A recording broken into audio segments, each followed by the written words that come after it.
Bonjour à tous et bienvenue pour ce nouvel épisode du Slappycast. J'espère que vous allez bien. Aujourd'hui, je suis en très bonne compagnie. Je suis avec Simon Savard. Simon Savard vient de nous lancer un nouveau projet, Keep the Vert Alive. Il va nous en parler aujourd'hui. Il est à mes côtés, il me reçoit chez lui, dans son salon. Merci encore, Simon. Ça fait plaisir, merci. Tu vas bien? Oui, j'en vais très bien, merci. Bon, mais super. Écoute, je te laisse nous raconter un petit peu cette nouvelle aventure. Bon, alors, Keep the Vert Alive, c'est quelque chose que j'ai lancé, qui trotte dans ma tête depuis à peu près 1 an. Okay. À partir du moment où est-ce que j'ai su qu'on allait avoir un Vert Ramp à Québec. La dernière datait d'à peu près 20 ans, peut-être un petit peu plus depuis qu'elle a disparu, celle de la boutique du skate. D'accord. Ou celle du Rock Gym, je ne sais plus laquelle des deux qui est partie en dernier. Puis, bon, quand j'ai vu le projet du Aria, j'ai dit « Ah, ça c'est cool. » Mon rêve de faire du vert revient, tu sais, ou va être réaccessible à nouveau. Fait que là, j'ai vu ça aller, puis j'ai réfléchi, puis bon, ben, j'ai lancé le mouvement dans une idée de promouvoir tout le monde à aller essayer le vert. Parce que, bon, quand j'étais jeune, on faisait du vert. C'était surtout ça qu'on faisait, du vert, puis des bols. Okay. Puis, en fait, je dis qu'on faisait du vert. On rêvait de faire du vert. On avait accès à 1 ou 2 rampes, dont une qui était à Montréal. J'essayais d'y aller 1 fois ou 2 par année, mais tu sais, avoir des livres quand tu as 12 ans pour aller à Montréal. On est dans les années 80. En 1986, c'est pas parfait, c'est pas facile, c'est pas la même chose que maintenant. C'était pas aussi accessible. C'était pas du tout accessible. Fait que, donc, j'ai toujours rêvé au vert. J'ai eu une période dans ma vie quand même assez longue où est-ce que j'ai un peu mis de côté le skate pour faire d'autres choses. Mais je regardais quand même les X-Games, je regardais quand même le Do Tour, je regardais quand même les compés de vert. Puis t'en parlerais même à mon père, il écoutait les compés de vert. Là, quand ça passait le samedi à la télé, on regardait ça, on tripait là-dessus. Et c'était le championnat canadien, du coup? Non, c'était américain. Là, les X-Games, ça se promenait un peu partout sur la Terre. Puis le Do Tour aussi, mais c'était surtout aux États-Unis. D'accord. Fait que c'est ça. On a regardé Pierre-Luc Gagnon skater à la télé. Puis là, maintenant, on skate avec lui parfois au Aria. Ça, c'est malade. C'est un autre volet qu'on pourra reparler, mais c'est comme... c'est débile. Ça. C'est vraiment cool. Fait que c'est ça. Fait que Keep the Vert Alive, c'est tout simplement un collectif que j'ai fait avec des artistes de la région, avec des artisans. Puis j'ai lancé, dans le fond, un site web qui est en ligne depuis peu, où est-ce que je veux promouvoir le vert. Je vais faire une liste là, des rampes de vert qui sont disponibles dans la région. Quand on se met à chercher, il y en a quelques-unes à l'extérieur. À l'intérieur, il y en a moins, à part celle du Aria. Puis, j'aime aussi beaucoup encourager les gens locaux. Fait que j'ai trouvé un artiste à Trois-Rivières, qui s'appelle Charles Poudrier. Le Velvet. C'est lui qui a fait mon premier logo. Ma première image. J'ai déjà une idée pour la deuxième image, la deuxième batch que je veux faire. J'ai une autre artiste, Sarah Claude de Hope-Vie. Tu vois, c'est elle qui a fait le tableau qui est là. C'est cool. C'est complètement un autre style, mais bon... moi, c'est moderne, quoi. Ouais, exact. Puis, bon, je regarde... c'est important pour moi de travailler localement ou travailler avec des petits artisans. Fait que ceux qui ont fait mes tucs, par exemple, c'est une petite shop qui s'appelle la shop dans le coin du Saguenay. Ils sont brodés, hein? C'est ça, la broderie, exactement. J'ai vu ça, Puis mes t-shirts, c'est une shop à Québec. Fait que je garde ça modeste, mais surtout, je veux faire travailler local puis faire tourner un peu l'économie autour de chez nous. Bien sûr. Fait que c'est ça. Keep the Vert Alive, c'est tout simplement pour encourager les gens, les jeunes, les moins jeunes, à aller dans le vert, à aller vite, à avoir des sensations, à se faire peur, à apprendre à tomber, puis à triper. C'est simplement. On a un site de disponible, du coup, là. Ouais. Fait que le Area 50 à Sainte-Marie-de-Beauce, il y a eu un projet, il y a eu une levée de fonds l'automne dernier. Puis si je me trompe pas, les gars ont commencé à construire en janvier 2023. D'accord. Puis ils ont construit ça comme des fusées. J'essayais d'aller les aider, puis... C'était déjà trop tard? C'était trop tard. J'arrivais d'une fin de semaine à l'autre, puis... il y a eu beaucoup de volontaires. Ça s'est construit super vite. Ça. La rampe est incroyable. Elle est parfaite. Je confirme. Elle est... 12 pieds, c'est ça? Ouais. Hein? Oui, exact. Ouais. Puis c'est super. Il n'y a pas de défaut. Là, en fait, moi, ça me dérange pas. Me semble-t-il que le seul défaut, c'est que le plafond est un peu bas. Ah! Pour ceux qui font des gros airs, il faut qu'ils modèrent parce les que... gars redescendaient, quoi. Oui, c'est ça. Mais bon, moi, le plafond est correct au pour moins, moi. Ça laisse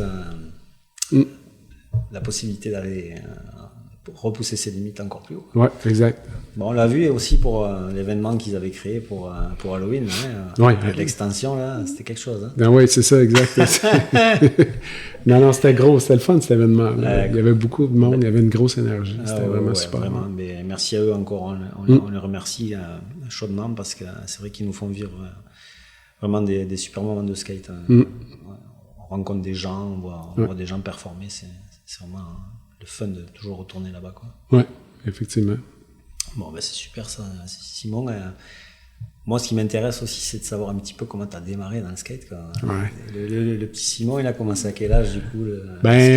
Dur à dire, mais probablement autour des années 83-84.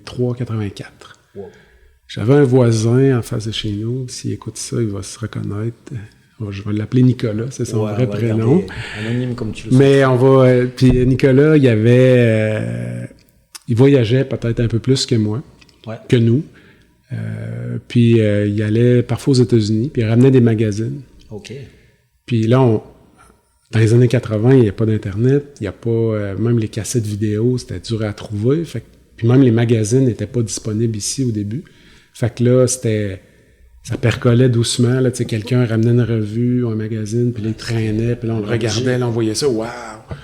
Puis, fait que c'est lui, je crois bien, qui a ramené un skate. Puis, skater lui-même, ouais. Ouais, skater lui-même, puis moi, je ramassais souvent quand il changeait de setup, je ramassais son ancien setup. C'était quoi comme genre de board, là? C'était surtout des Powell. OK, ouais. C'était surtout des Powell que je me rappelle. Il y avait H Street aussi, mais il y en avait d'autres. Là. Il y avait Ozzy. Toute cette gang-là était là. Fait c'était au début. La Boss Brigade avait peut-être 2 ans. Là.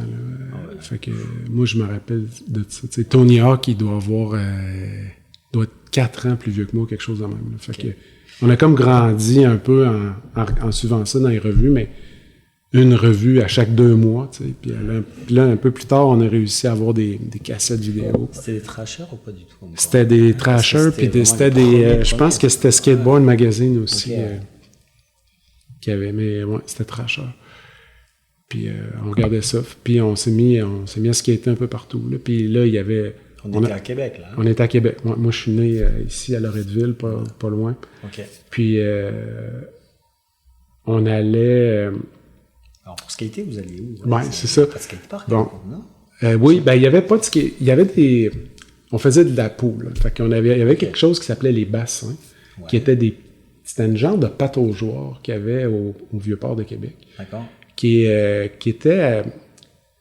là, c'est pas clair dans ma tête, ça commence à faire longtemps, mais qui était asséché, en tout cas en début d'année. Ouais. Puis en automne aussi, fait qu'on allait rider là-dedans. D'accord. Puis on faisait un peu de street aussi, mais rapidement, on s'est construit des rampes. OK. Puis j'ai construit vraiment plusieurs rampes, peut-être 3, 4, 5 half-pipe. C'est quoi, des tailles de mini à peu près? C'était des mini ou des rampes de 6 pieds, des trucs comme ça, mais tu sais, encore une fois, on connaissait rien. Je me rappelle qu'on a travaillé comme des fous sur une rampe qui était inridable parce que la transition était trop rade, démoniaque, là, ça n'avait pas de bon sens. Puis là, ben, on était fait, on avait tout dépensé, notre argent, tout notre bois était coupé, puis on était une fois là. qu'elle est montée, Bon. Fait que, mais bon, on a appris, puis on s'est fait des beaux trucs comme ça. OK. Puis, ben, on regardait dans les revues qu'est-ce que les gens en Californie faisaient pour faire du skate. Ils vidaient des piscines. Forcément. Ben, on l'a fait. Ah oui, on l'a fait. À Québec? Ben oui. On a raidé, entre autres, la piscine qui est proche du terminus Les Saules. D'accord. Qui est vraiment pas loin. Il faudrait la regarder sur une carte parce qu'il y a une bonne anecdote là-dessus. Pour vider la piscine, on était allé louer une pompe. Une pompe à essence, tu sais, une grosse pompe comme les pompiers. Puis là, on a vidé la piscine. Puis là, c'est une piscine municipale. Ouais, c'est une piscine municipale. Mais elle était comme déjà presque vide au printemps. Là. Mais tu sais, on a comme enlevé, je sais pas, mais le dernier 50 cm qu'il y avait dedans. Puis là, on a pompé ça. Puis là, on a commencé à rider, mais là, évidemment, les flics sont arrivés. Ah ouais, ça fait du bruit en plus, la pompe. Ben, ça fait du bruit, puis t'as pas le droit d'être là. Fait que je me rappelle encore incroyablement comment est-ce qu'on s'est sauvé de ça. On devait être une dizaine. On est parti au terminus d'autobus qui était juste à côté. Okay. Puis on a tous embarqué dans des bus différents qui sont partis de toutes les barres. Fait que là... De t'envoler, quoi. Ouais. Et là, les flics, ils ont fait... Ah, merde, qu'est-ce qu'ils sont? T'avais quel âge? Ah, je sais pas, j'avais peut-être 14 ans. C'était ado. Mais t'essaieras de courir avec une pompe à essence de pompier.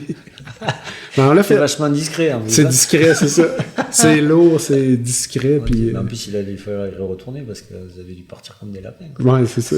Mais bon, ça s'est bien fini. Personne n'a eu de conséquences. Pas de problème avec la justice. Non. Mais c'était une bonne anecdote. C'est je m'en rappelle encore. Ouais. D'ailleurs, je repasse en avant de la piscine et je ris encore de ça. Là. Elle existe encore? Oui. Non, je te dirai le nom de la rue, là, mais elle est vraiment juste à côté. C'est sûr, je veux le voir. C'est trop drôle.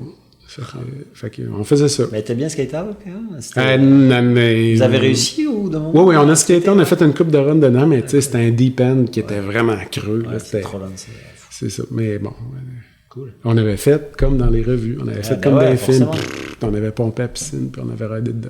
D'accord. Fait qu'on avait bien trippé là-dessus. Puis, c'est ça. Après du street ou... Ouais, on a fait du street. C'était très... Ouais, on a fait du street. Moi, je me rappelle, écoute, en street, là, le premier kickflip qui a été fait à Québec, j'étais là. C'était qui? Le gars, il s'appelait Faune. Ouais. Puis, je pense bien que c'est lui qui a fait le premier kickflip. Puis là, ça, c'était comme... Non, mais ça a dû être un... C'était comme le premier McTwist. Légendaire. C'était... Ouais, voilà. Wow, il y a quelqu'un qui a fait un kickflip. Puis là, maintenant, un kickflip, tu regardes ça, puis... Un enfant... c'est ça, les kids, ils font des kickflips, là. Il va mettre 6 mois, bon, non. Exact. C'est rendu un truc... Basic. Ben, basic, parce que maintenant, on sait comment faire, puis on a des méthodes, puis les gens sont capables de l'expliquer, mais quand on se replace, il y a 20-30 ans, t'essayais de comprendre comment faire un kickflip en regardant dans une revue, tu sais, c'était pas la même chose que... Non, comparable. Que regarder un body qui le fait à côté de toi. Les boards, c'était pas les mêmes, non?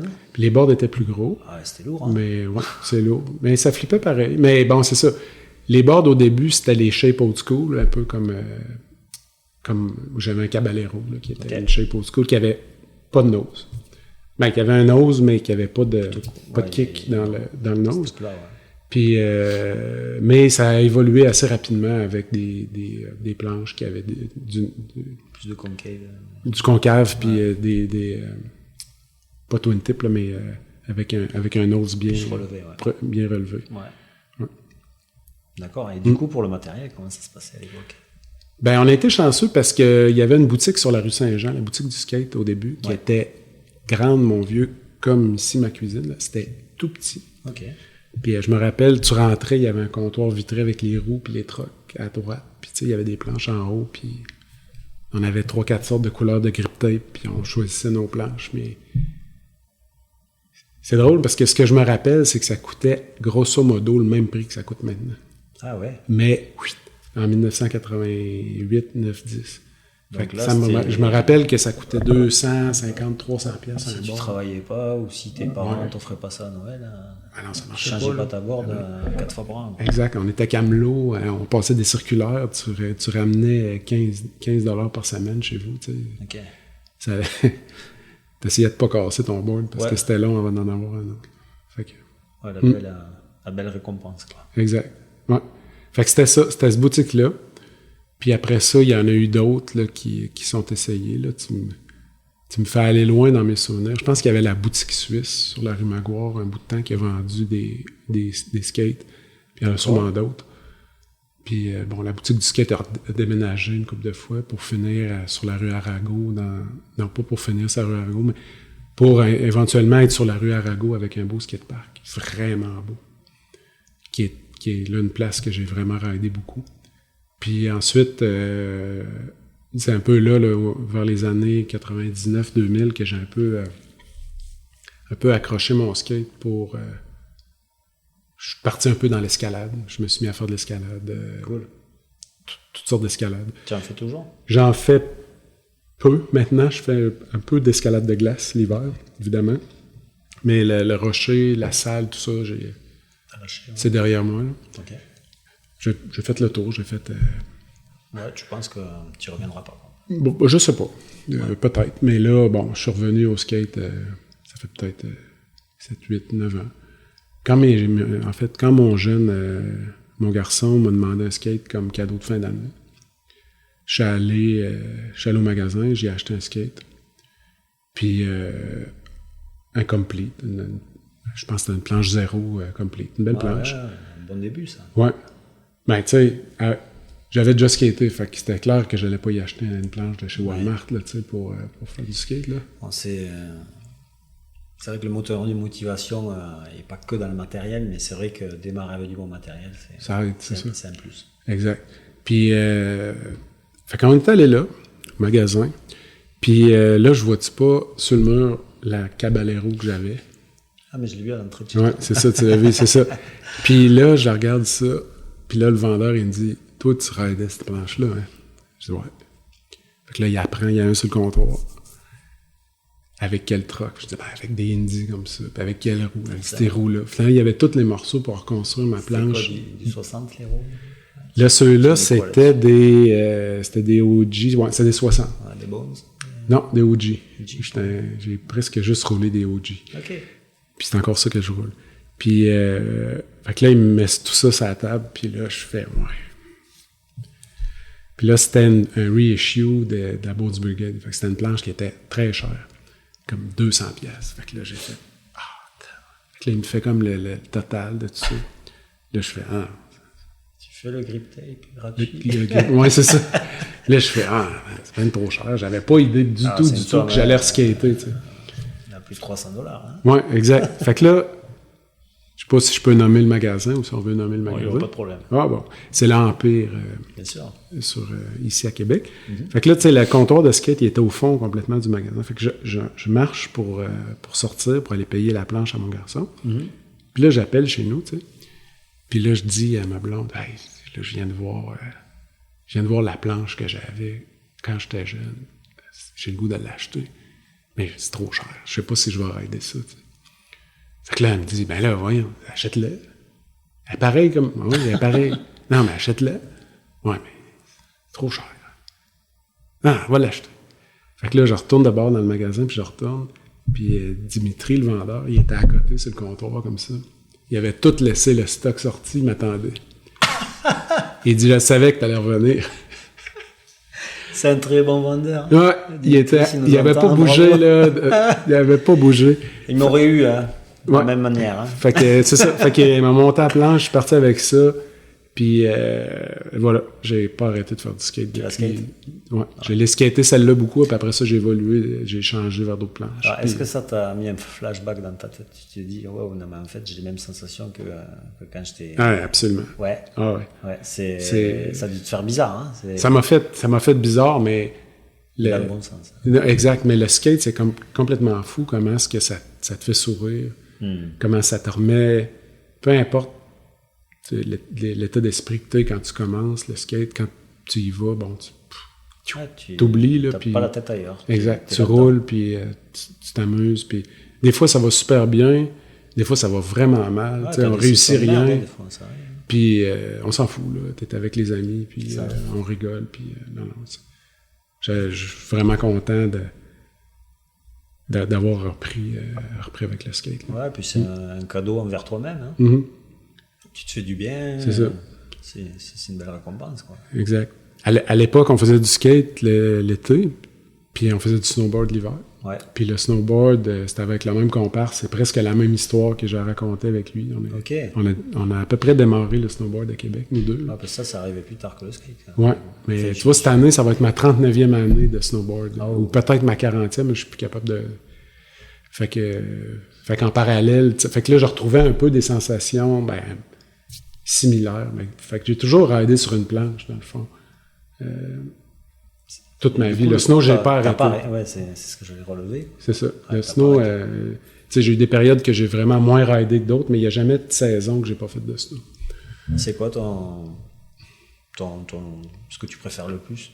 T'aimes bien faire des tricks ou c'est juste rider comme ça? En snow? Ouais. En snow, là, j'ai un bon trip sur le backcountry. Ouais. Fait que rider des affaires dures, loin, dans de la poudreuse, que tu gagnes en montant. C'est toi qui fais tout à pied, c'est ça? Ouais. C'est cool. Ça, j'aime ça. Mais en même temps, tu vois, ma place de prédilection, c'est le Mont-Grand-Fond, à la Malbaie. Puis pourquoi j'aime ce montagne-là, c'est parce que y a tout.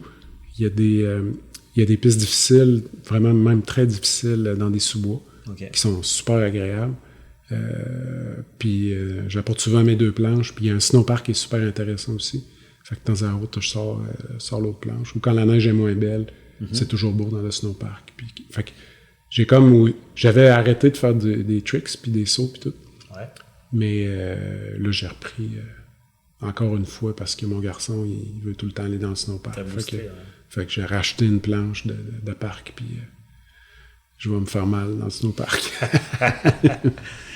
Et ouais, mais bon, on veut pas vieillir. Hein. On a besoin de ça aussi. Hein. Ouais. On a quelques années d'écart, je pense, mais on est plutôt de la même génération. Et c'est vrai que les enfants aussi nous relancent. Exact. À pas lâcher nos passions, quoi. Non. Ton fils skate toujours? Oui. Du coup, c'est bon? Mon fils skate toujours, ma fille aussi. Hey, génial. Puis les deux sont vraiment bons en snowboard aussi. Cool. Vraiment. Tu sais, mon garçon, il a 14 ans, il fait du snowboard depuis qu'il a 6 ans. Okay. Puis je te dirais qu'il est capable de rider depuis qu'il a 8 ans, là, pour être honnête. Là. Les 2 premières années, c'était un peu tranquille, mais là, c'est une machine. Là. C'est vraiment cool. Là, à 14 ans, d'être aussi à l'aise sur un snowboard. Qu'est-ce qui a fait qu'il a progressé aussi rapidement, tu penses? Le fait d'y aller régulièrement? On est allé beaucoup. Toi qui l'as... Oui, on est allé vraiment beaucoup. Tu l'as bien suivi, je veux dire. Oui. Ouais, parce qu'après, tu sais, le talent, ça s'achète pas. Hein. Regarde un skate, il y en a qui progressent plus vite que d'autres. C'est ça, exact. Il n'y a pas de secret. Il doit avoir quelque chose qui fait que il est fait pour ça, quoi. Ouais. Il aime ça. Puis ma fille aussi, elle aime beaucoup le snow. Elle a un style complètement différent, un peu plus doux, un peu plus, pas artistique, mais un peu plus féminin, quoi. Relax. Ouais. Mais elle ride des grosses pentes, des pentes à bosse, des affaires dures. Ouais, c'est bon. Mais moins avec le couteau entre les dents, mais vraiment agréable, puis tout en contrôle. Cool. Ton fils fait des contests, du coup? Non, il ne fait pas vraiment de contest. Son plaisir à lui, c'est pour son plaisir. Il n'est pas vraiment contest. Mais... OK. Oh, on entend mon chien qui boit. OK, tes micros sont vraiment, vraiment sensibles. Ils sont très sensibles. Et pour revenir toujours au skate, est-ce que lors de voyage, tu as eu l'occasion de skater sur des spots qui t'ont marqué? Oui. On avait parlé la dernière fois de Marseille, hein, parce que...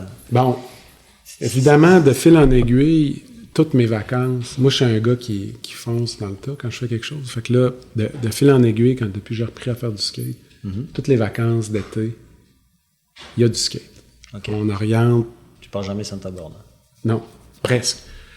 On oriente les trucs pour avoir un skatepark ou pour avoir quelque chose à visiter, quelque chose de nouveau. En lien avec le skate. En lien avec le skate. Fait qu'un bout de temps, on allait souvent en Ontario parce qu'on partageait un peu notre passion avec les courses de voitures. On allait voir des courses de voitures, mais il y a des beaux parcs en Ontario. On est allé là. On est allé aux États-Unis plusieurs fois. Là, on aime bien aller à Old Orchard, puis dans ce coin-là, c'est bien quétaine, mais bon, la plage, c'est agréable, puis tout ça, bon, il y a des skateparks là.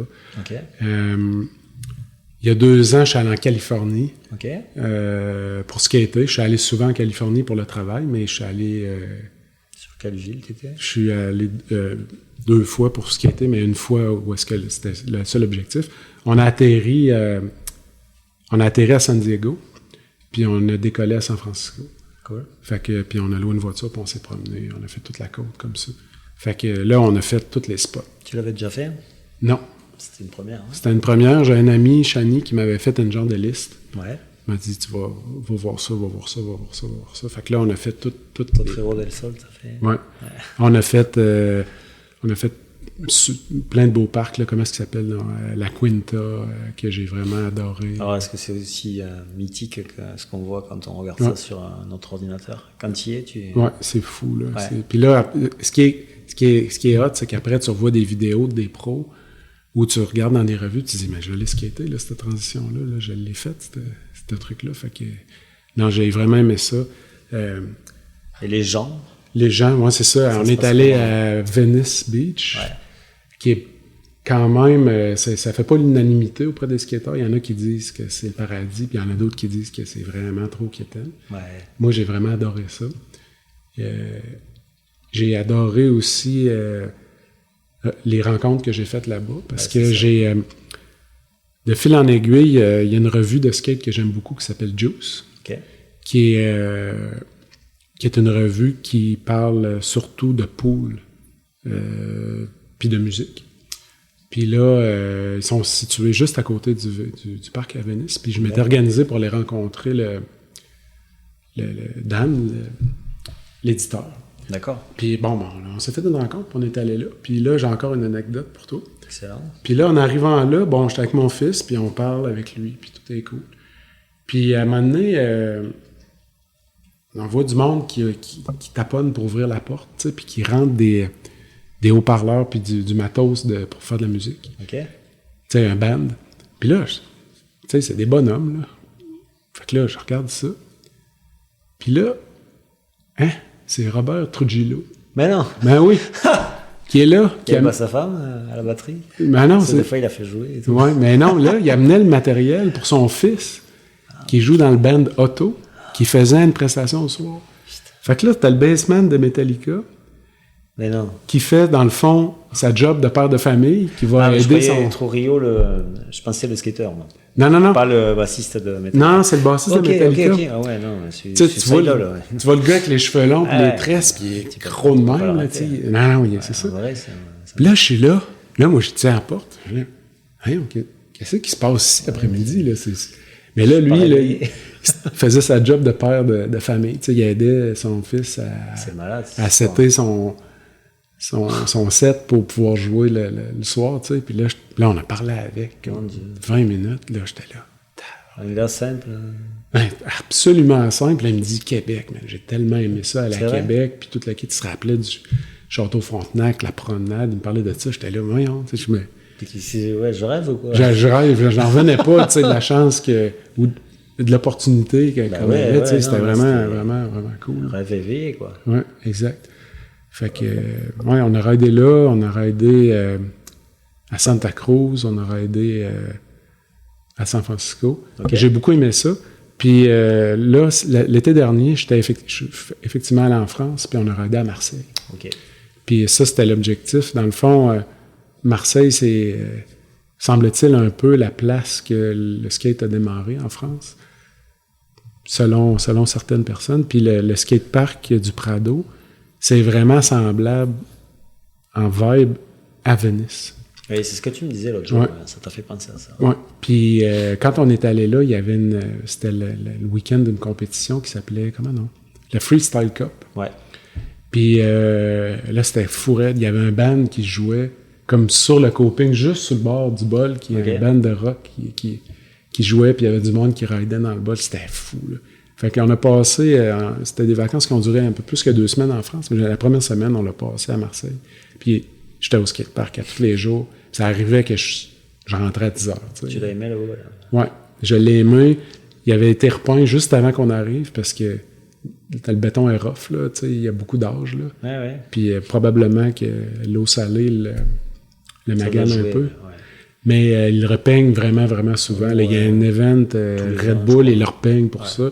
Je pense que l'été passé, ils l'ont repeint 3 fois. OK. Fait que, mais bon, c'était un bon parc, puis non, j'ai beaucoup aimé ça. Ah, c'est un spot mythique, hein. Ouais. J'ai eu l'occasion d'y aller il y a une vingtaine d'années, ouais, c'était... C'est vrai que quand tu t'y retrouves, c'est des choses que nous, on voyait en France, sur des magazines, et C'est ça. on se rend jamais compte de la hauteur des choses, ou de la profondeur du pool. Exact. Quand tu y es, tu fais, ah ouais, quand même. Ben, c'est ça. Puis quand il y a comme une genre de rampe pour rentrer dedans, là, quand tu te laisses aller, ça va, là, mais quand tu commences à te pousser un peu, là, tu trouves que tu arrives vite dans le coin là-bas. Là. Ouais. Ben, c'est hot, là, c'est le fun. Ouais. Fait que c'est un des spots mythiques. Là, puis, bon, cet hiver, j'ai une gang de chums qui veulent aller retourner en Californie, faire un trip. Ok. Puis je vais essayer d'embarquer avec eux autres. Je vais voir comment ça se passe. Ouais, mais... tu vas les suivre. Ouais. Le spot que j'ai le plus aimé, je pense, en Cali, c'est Huntington Beach, le Vance Skatepark. Ouais. Ça, c'était capoté, là. Comment l'ambiance était bonne quand on était là. Puis, il y avait 2-3 pros qui étaient là aussi. Un que je connaissais pas, mais un Andy Mac qui était là, lui, je le connaissais. Ok. Ouais, c'était vraiment le fun de le voir rider là. Puis d'autres gars que je connaissais pas, puis que je me suis mis à connaître un peu. Puis il y en a un avec qui je jase encore sur Insta. Ok. Keeves. Puis, c'est ça. C'est le parc que j'ai vraiment aimé. Il y a une plaza de street immense. Après ça, il y a un combi, un bol en combi. Ok. En arrière, il y a un autre bol un peu similaire au Vans à Montréal. D'accord. Puis en arrière de ça, il y a un vert ramp. T'aimes bien y aller là-bas Au Vans? Au Vans Skatepark? Oui. Ouais, à Montréal. Ouais. Bon, ça dépend. Des fois, il fait chaud en tabarouette là-bas. Là. Il n'y a pas d'ombre. Il n'y a pas beaucoup d'ombre, mais non, je suis allé encore en septembre, puis on a eu une bonne session. Là. C'était le fun. Puis le Jackalope cette année, c'était vraiment agréable aussi. Là. On était super bien placés là, pour la compé de bol. T'essaies d'être régulièrement sur des events, des choses comme ça. Ouais.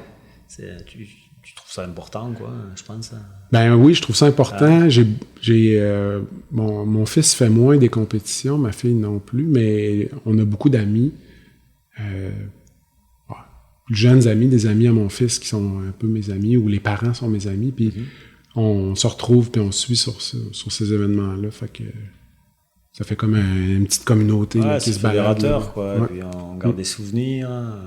Ça remet la motivation aussi. Hein. Exact. Ouais, c'était super. Ouais. Ça, c'est cool, ça. Ouais.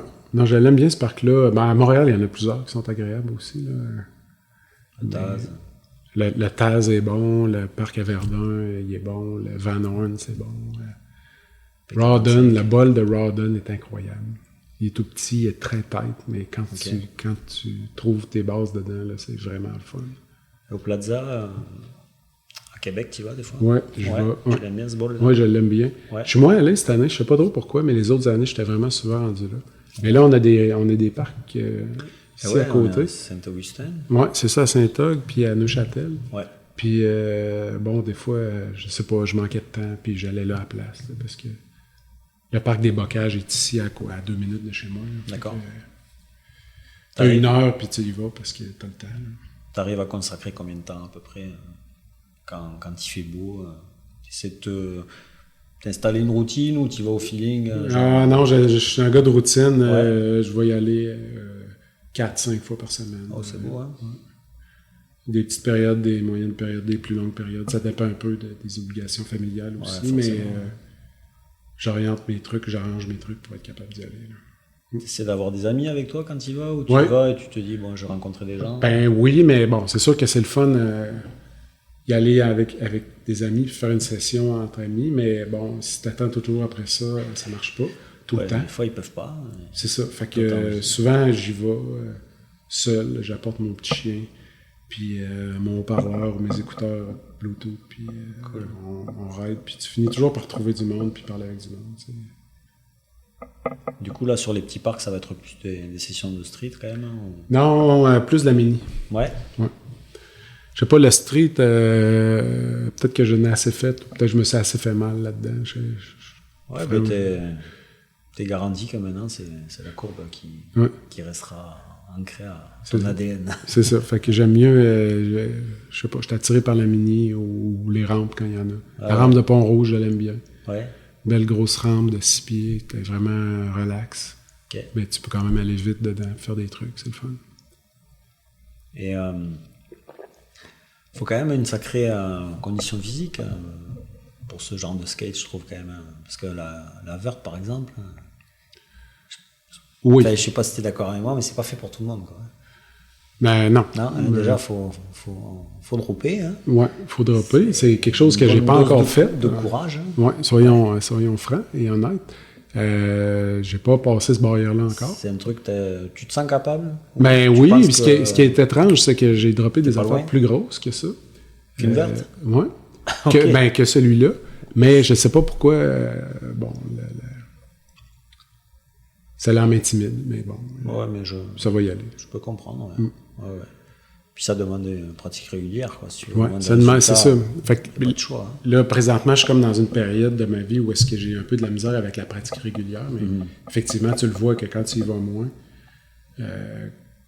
quand tu y retournes, puis probablement que mon âge aide moins aussi, ça prend un peu de temps à se replacer, puis à revenir, à retrouver les bases. On n'a pas les mêmes appréhensions que celles qu'on avait quand on était plus jeune, hein. On va se mentir. Hein. C'est ça. Mais quand tu vois, l'hiver passé, j'y allais à toutes les semaines, peut-être même aux 6 jours. Puis, à l'arrière? Ouais. Puis là, tu sais, ça marchait. Je voyais que les résultats, ça allait super bien. Mais bon, conditions physiques, moi, je m'entraîne hors du... J'ai un coach qui me fait des routines de muscu puis de conditionnement. Cool. Puis clairement, ça m'aide. Ça ne m'étonne pas. C'est un... Il s'appelle Jordan. Jordan Comtois. Qui est...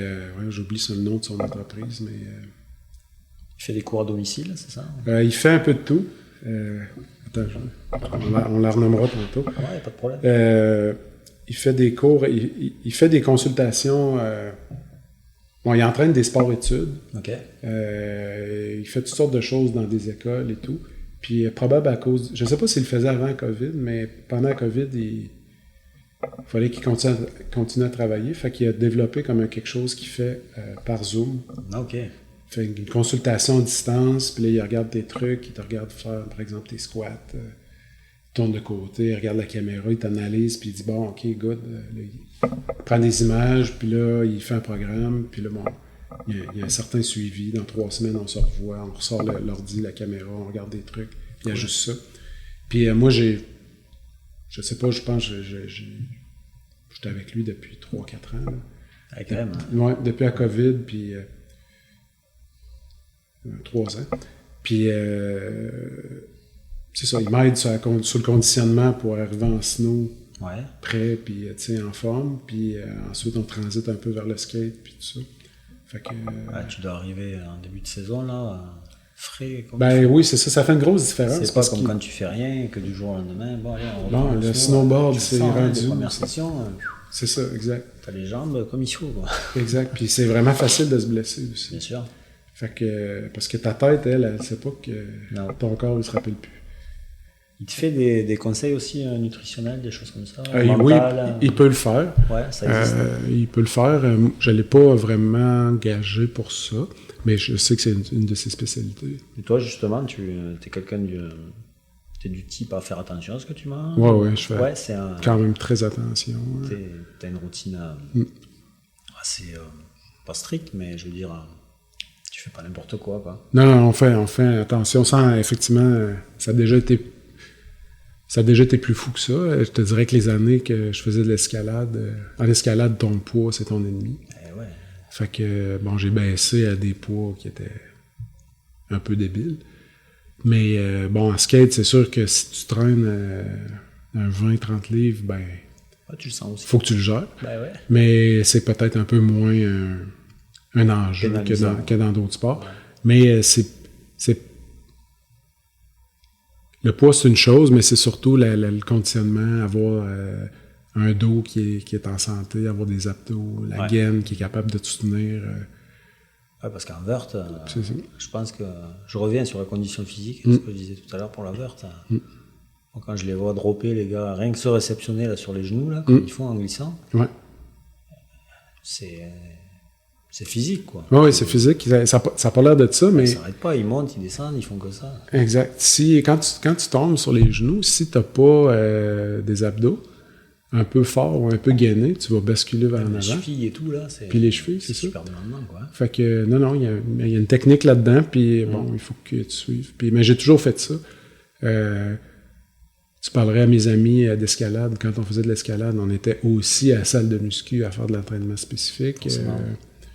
C'est un complément, la muscu. C'est ça, à exact. tous les sports. Hein. On fait des arts martiaux. Je fais des arts martiaux aussi, puis bon, c'est complémentaire à tout ça. Quel genre? Karaté. Karaté. Kyokushin? Non, Kempo. Kempo? Ouais. Une petite école ici, pas loin de chez nous. Ça doit faire plus que 10 ans, 12-13 ans là, que j'ai repris le karaté. Ça aussi, c'est quelque chose que j'ai fait. T'en faisais plus jeune? Je faisais plus jeune. Mon garçon m'a demandé « Hey, j'aimerais ça faire du karaté. » Ah oui. T'es allé voir ça, il y avait une école avec un programme parents-enfants. Excellent. Je dis « Bon, OK, je vais embarquer. » Puis là, je l'ai échappé. Pareil, ça refait du bien? Ah oui, ça fait du bien. Puis j'en fais encore. T'as récupéré les basiques? Oui. Non, ça a évolué ça beaucoup. Là. Ouais. OK. Fait que c'est ça. Fait que non, le sport en général, c'est quelque chose qui a tout le temps été présent dans ma vie. J'ai fait des marathons, j'ai fait de la course à pied, j'ai fait des courses de vélo, j'ai fait toutes sortes de choses. T'es méchamment sportif. Ouais. Ben, oui, mais plutôt au niveau amateur. Je suis un amateur de sport amateur. Ouais, mais sans avoir des médailles d'or, déjà finir un marathon, c'est un exploit en soi. Hein? Voilà, le marathon, tu te demandes un peu ce que tu fais là. J'ai couru un peu, je ne suis pas allé jusque-là, tu vois. Non, mentalement, c'est une prouesse. Hein? Puis physiquement, tu le ressens bien aussi. Tu le ressens, c'est ça. Mais bon, le marathon, c'était surtout la route pour se préparer pour le marathon qui est intéressant. Tu sais, le 16 semaines d'entraînement, tu vois. Toute cette routine qui est le routine, mécanisme à mettre en place avant exact. le but atteint, quoi. Puis là, il ne faut pas trop que tu triches sur les petites bières, puis sur les frites. Puis, tu n'as pas mangé des beignes, là. Il faut que tu gères un peu. Tu as le droit de tricher, là, mais tu vas payer. Là. Si tu as une sortie de 20 km à faire le lendemain, puis tu as pris un coup avec tes chums la veille, ben... Puis quand tu cours, tu es tout seul dans ta tête. Tu as le temps de t'en vouloir. Ouais, c'est ça. Des kilomètres. Exact. Hein? On sait ce que c'est. Ouais, c'est ça. Tu peux te parler longtemps. Ouais. Pas nécessairement pour t'encourager. Toi, Simon, t'es un mec plein de passion, je vois. Et moi, j'ai toujours une question qui revient souvent lors des podcasts. C'est est-ce que tu penses que si tu n'avais pas fait de skate, tu aurais écouté d'autres styles de musique? Est-ce que tu penses que le skate a influencé au niveau de tes choix musicaux? C'est sûr. Bon, j'écoute beaucoup de sortes de musique. Très, très éclectique, mon affaire. Mais il y a clairement beaucoup de métal. Ouais. Puis il y a eu beaucoup de punk dans mes affaires qui étaient des musiques, des films de skate. Puis ça arrive encore souvent que je download des playlists de films de skate. OK. Fait que... Du coup, tu reprends les listes qui sont introduites dans ces vidéos et ça te redonne le goût à des anciennes bands. Ouais. Ah ouais, absolument. Ouais, c'est fou. Hein. Ouais. Ils font même des compiles, hein, je le dis aux auditeurs, là. Bon, je suis peut-être pas le seul à le savoir, hein, mais si vous allez sur Spotify, vous cherchez par exemple la playlist de Baker Tucci ou j'en sais rien, il y a des gars qui ont fait des compiles avec tous les sons qu'il y a dans ces vidéos-là. Tu peux reprendre des vieilles vidéos girl aussi, tu vas avoir ça. Enfin, même sur YouTube. Hein. Ouais. Ça fait vraiment du bien, des fois, t'es là, je l'avais oublié celle-là. Exact. Du coup, tu vas refaire des recherches par rapport à ce groupe-là. Ouais. Donc, ouais. Si t'avais pas fait de skate, t'aurais pas écouté ce genre de musique. Hein. Probablement pas. Puis, il y a des affaires qu'on écoutait, que j'ai réessayé d'écouter, puis tu fais, non, ça s'écoute plus, là, ça marche plus. Ça s'en est pas comme ça a mal vieilli, je sais pas. Puis, mais il y a d'autres choses qui sont... Même dans les vidéos de Snow, hein, c'est similaire. Quoi, hein. Exact. C'est vraiment les mêmes fabrications, hein, dans le style de mettre en valeur le rider. Quoi, hein. Exact. Ça, je trouve que... la part peut être bonne, mais c'est vrai que la musique, elle va vraiment te marquer aussi. Quoi, hein. Ouais. Ça laisse comme un souvenir, tu te dis, j'ai déjà entendu ça. C'était lui, avec ça, à tel endroit, avec ce son-là. Ouais. T'as des vidéos marquantes, toi? Il y en a où tu pourrais jamais te lasser de les re-regarder, par exemple? Animal Chin, Search for Animal Chin. Forcément. Ça, c'est ton classique. C'est mon classique. J'ai récemment mis la main sur un t-shirt À Vieux Cinem, qui était dur à trouver, mais l'ami Jay chez Exo m'a fait une commande, puis... tu vas l'avoir. Non, je l'ai, il est Tu l'as, je peux te le montrer. Il est super beau. Grand plaisir, hein. Ouais. Il est super beau. Mon Dieu. Non, je pense que c'est mon film... celle-là, c'est... C'est mon film fétiche, là. Et justement, ça t'aurait fait plaisir de revoir des VHS, se refaire une petite collection, là. Tu sais, un vieux setup, un magnétoscope. Oui. J'y ai pensé. J'ai encore un magnétoscope en stock, mais j'ai plus aucune cassette. T'en avais à l'époque, hein? Oui, j'en avais. En fait, on avait réussi à en copier à l'époque. Ça prenait 2 magnétoscopes. Fait que ça prenait un parent qui te laissait partir de chez vous avec. Fait qu'on avait réussi à faire des copies. Puis, fait que j'ai commencé à regarder ça, mais bon, c'est quand même dur à trouver. Ça s'achète, mais si tu regardes sur eBay, tu vas les trouver, mais ils sont super chers. Mais à quel prix, Exact. Fait que j'aime mieux la méthode de Ben, l'ami Ben Ray chez Comédie, qui lui, il se les fait donner ou il les trouve à gauche, à droite. Ouais, c'est un après l'autre. Comme du troc, hein. Enfin, exact. Puis là, il y en a une collection enviable. Quand je te parle de ça, je pensais à lui, justement. Ouais, c'est ça. Puis Ben, il y en a, je sais plus combien il y a de films, mais il doit avoir 20-30 cassettes. Puis dans un combi, là, une télé avec le... Ouais, mais c'est parfait. Avec le magnétoscope, c'est super. Ouais, ça donne qu'une envie, c'est boire une bière, s'asseoir et en mettre un autre. Regarder ça entre amis. Quoi. Exact. Ça, c'est hot. J'aime bien de souvenirs, ça. J'aime bien sa boutique. Ben, c'est cool. On le salue, hein, mon Ben. Toi aussi, tu étais un bel acteur du skate sur la scène québécoise, à tous les niveaux. Et c'est vrai que ce petit setup qu'il a dans le magasin, là, il est aux petits oignons. Oui, il est swell. Comme on dit. Sa petite table avec les bancs faits avec des palettes. Là. Ah non, mais c'est parfait. C'est très instagrammable, comme on dit. Oui, effectivement.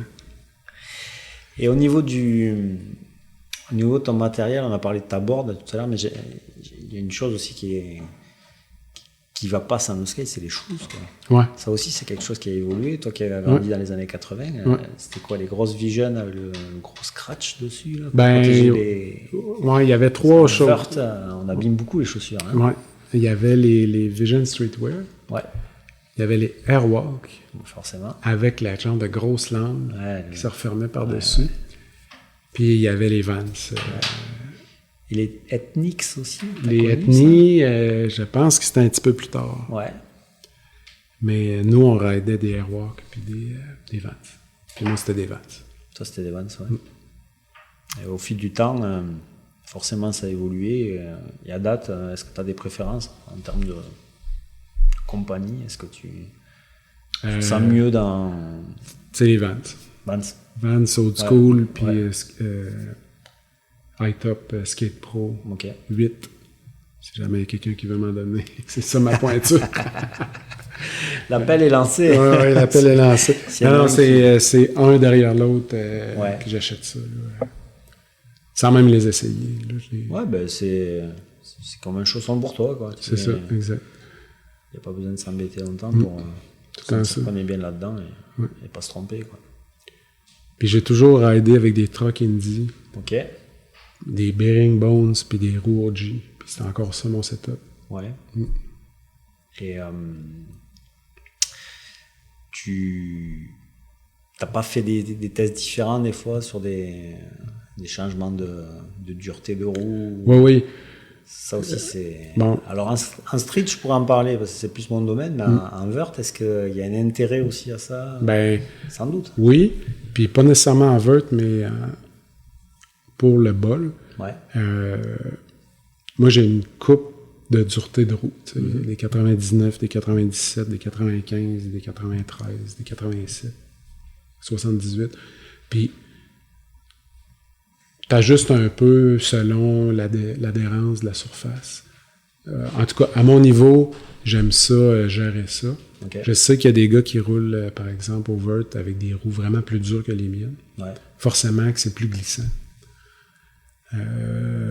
Moi, j'ai besoin d'un certain niveau de confiance, puis ça m'est arrivé de changer mes roues pour me mettre une roue un peu plus collante. Tu sais, ben, de 97 à 95, Ouais, c'est pas un gros changement, là. Ouais, mais... Il faut que tu aies confiance. C'est ce qu'il faut. Puis moi, c'est comme ça que je le sens, puis c'est comme ça que ça aide. Fait que j'ai un petit kit, là, que je vais éventuellement mettre dans une petite mallette, là, mais avec un éventail de roues, là, que j'apporte là, en voiture quand je me promène. Parce que les bols, c'est souvent comme ça. Des fois, le béton il est super lisse. Ouais, des fois, il est peint. Puis, fait que là, ça va vite avec des roues. Ça va quand même vite avec n'importe quelle roue. Mm-hmm. Puis, bon, ça colle peu avec des roues dures. Puis, des fois, le béton, il est super abrasif. Puis là, si t'as des roues moindrement molles, ben là, ça avance plus. Fait que là, il faut que tu mettes des roues plus dures. Puis, dans le fond, t'as de l'adhérence pareille parce que le béton... fait que, oui, j'ai fait un peu des expériences là-dessus. La seule affaire que j'ai jamais essayé, c'est des trucks plus petits. J'ai à peu près toujours aidé les plus gros trucks de chez Indy. OK.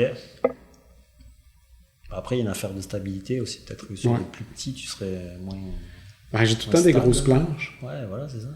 8, 3/4, 9, 9 et quart. Fait que... J'en vois une belle au bout de la table, là. Ouais. Et eux, ils les voient pas. Ouais, c'est le prochain Tu peux leur en projet. parler. C'est le prochain projet dans Keep the Vert Alive. Fait que Ça, c'est beau, hein. si je peux... Décris-nous tout ça, Simon. Ouais. J'ai parlé un peu du site web. Vous pourrez aller voir là-dessus un peu la mission. Ouais. Puis, On vous mettra les qu'on liens veut faire. dans la bio du podcast. Cool, merci. Puis bon, je vends un peu de matériel, tu sais, pour justement encourager la vibe puis donner un peu de visibilité à tout ça. Fait que j'ai des tucs puis j'ai des t-shirts de plusieurs grandeurs. Puis là, je travaille avec un petit shop, un artisan local, encore une fois, Village Skateboard.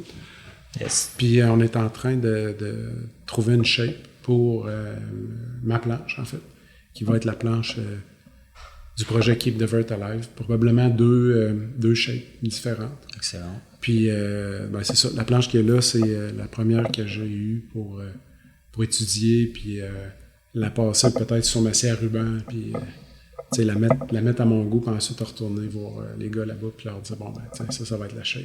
Cool. Puis, encore une entreprise locale, hein, on les salue aussi. Hein, ouais, une entreprise locale. C'est vraiment du super boulot, quoi. Hein. Ouais.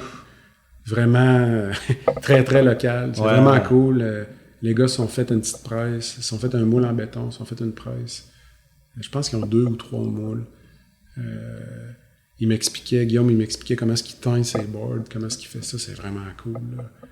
Il prend il achète de l'érable, les plis d'érable tout minces. Ouais. Puis il s'est fait des gros bacs. Okay. Puis c'est de l'eau vinaigrée. D'accord. Alors, je sais pas si je dis son secret, là, mais en tout cas. Pas tout. Ouais, c'est ça.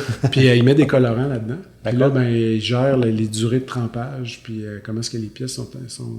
Puis ensuite, il les fait sécher, puis ensuite, il peut les coller, puis les laminer, puis faire les shapes. Fait que c'est pour ça, quand tu vois, là, tu sais, le prendre, c'est en train de faire des bruits. Yes. Je sais pas si celle-là, on le voit dedans, là, mais il y a des... ouais, on le voit. Il y a des plis avec des couleurs différentes. Ouais, bien sûr. Puis, ben, mais c'est ça. C'est parce que, tout simplement... C'est vraiment... C'est ça. C'est teint... C'est pas teint en surface, c'est teint dans le brut. Là. Si tu sables... Si on la sablait, on trouverait du mauve. Magnifique. Hein. Profondément. Fait que... on n'a pas encore décidé des couleurs et tout ça, mais là, pour le moment, on attaque la shape. Puis, excellent. Eux, ils sont de quel côté, Simon, tu peux... Ils ont la presse, là, mais c'est loin de Québec. C'est à Manceau. OK. Fait que l'autoroute 20, quand on part vers Victo, je me demande si c'est pas la sortie avant ou 2-3 sorties avant. Mm-hmm. Puis c'est ça, c'est chez Guillaume. Ils ont une belle rampe d'ailleurs, les gars. Eh oui, dans le bois, là. Ouais, elle est vraiment cool, cette rampe-là. J'ai vu de loin. Ouais, moi, je l'ai raidée. Ah! Ouais. Cool. Puis, non, elle est le fun, la vibe est le fun. Là. On est à une autre place. Là. Ouais, mais c'est ça le skate aussi. Hein? Exact. Puis, coupé du monde. Ouais, c'est coupé du monde. Les gars sont super agréables. Ouais, j'ai eu l'occasion de rencontrer quelques-uns il n'y a pas long, là. Mais... Alors, j'ai eu du fun avec eux autres. C'est des vrais passionnés aussi. Hein? Ouais, des joyeux lurons. Ouais, mais... J'ai fait du skate avec eux autres. J'ai fait des parties aussi. Ça skate dur, hein? Ça skate dur, puis ça fait dur aussi. Et ouais, mais Simon a plus 20 ans. Hein. Non, on me le rappelle. Ça m'est arrivé de commencer des parties puis de faire OK, bon, moi je finirai pas le party, je vais partir. Je vous laisse les gars, on s'en reparle demain. Excellent. Écoute, Simon, en train de se diriger doucement vers la fin du podcast. J'aimerais quand même te laisser l'opportunité aussi de peut-être saluer des gens, si tu le souhaites, des gens qui t'ont aidé dans ton projet, du moins dans le démarrage, si tu en as envie. Et puis après, il y aura la petite question finale du conseil aux débutants. Si tu pourras nous donner un petit conseil pour les débutants en verte. OK. Ben, le remerciement, bon, il y en a plusieurs que je vais mettre dans un ordre Profites-en. Aléatoire. Fait que, il y a mon amie Roxane Dupont, qui est la propriétaire de la boutique Interlude. Roxane m'aide beaucoup pour le site web. Puis elle va prendre une coupe de mes produits dans sa boutique aussi. Fait que, excellent. Ça, c'est super le fun. Les gars du Aria, Jordan et compagnie, qui m'ont accueilli là-bas à Brovard. Ça n'a pas été long. Ben, avant même que je lance mon projet, mais ça n'a pas été long que j'ai été accueilli super bien avec eux. Les gars de village, Guillaume, Étienne et tous leurs comparses. Charles Poudrier, Velvet, qui a fait mon graphique. Écoute, avec Charles, c'était la première fois, je pense, qu'il vendait une image. Excellent. On a fait un contrat ensemble, c'était la première fois qu'il signait un contrat. C'est votre bébé. Oui, puis tous les deux, quoi. C'est ça, exact. Puis moi, je trouvais ça le fun. Moi, dans mon travail, j'en ai fait en mort des contrats, j'en ai fait tout plein. Mais lui, c'était son premier. Puis je dis, bon, allez, écoute, on va faire ça comme il faut, là, puis on va écrire ça, puis parfait. Faire ça legit. Il y a Sarah chez Aubevie qui m'a aussi conseillé pas mal sur le lancement de l'entreprise, puis qui va faire mon deuxième graphique. Il y a les bodés locaux, Chani, Franck, les gars avec qui on skate au congélateur, qui devrait être un autre podcast, à mon avis, sur le congélateur avec ces gars-là. Ça serait super. Ça sera avec grand plaisir, hein, les gars. Le micro est ouvert. On en reparlera, mais c'est sûr que ça, c'est un autre... On n'a pas parlé du congélateur, mais c'est vraiment un super spot aussi, complètement différent du Vert, mais vraiment très cool.